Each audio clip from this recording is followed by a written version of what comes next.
Tonight, a 2-year debate is inching closer to its close as a solar project has been approved in Central Ohio, and it's been the subject of multiple NBC4 investigations. And while the project may be approved, the controversy has not stopped. NBC4 Investigates' Isabel Cleary shows us why this project has been the center of years-long debate and really what happens next. Yeah, that's right. So Sierra, Jen, the Fraser Solar Project will be in Knox County and it will cover about 840 acres.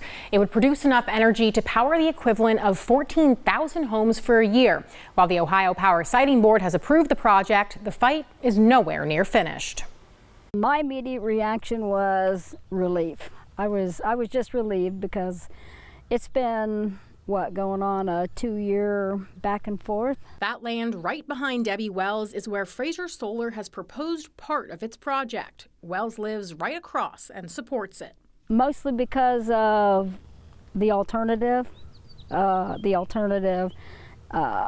out my front window would have been a lot of houses on this narrow road, a lot of traffic. Supporters have pointed to the renewable energy aspect. Fraser Solar's commitment to have sheep grazing for vegetation management on the project land and the more than $19 million that will go to district schools. That's part of the payment in lieu of taxes program that gives renewable energy companies a tax exemption in exchange for making fixed payments to host communities. I'm hoping that the community pulls together and moves forward.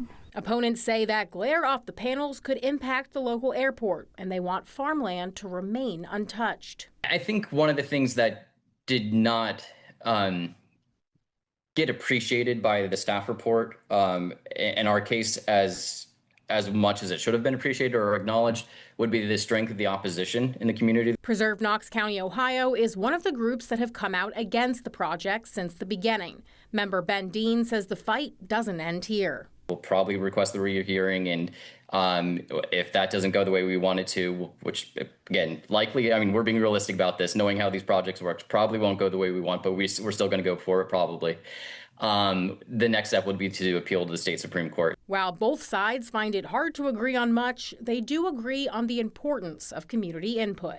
Things like this are not really like challenges or issues that community members really want to have to deal with. But when something like this comes your direction, it's important that you take a stand. They're going to have to do their own work and find out the facts for themselves.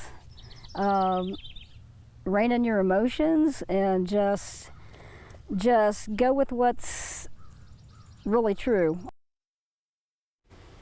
I spoke with one Miller Township trustee who says he is very against the project and expects the opposition groups to follow through with the appeal process.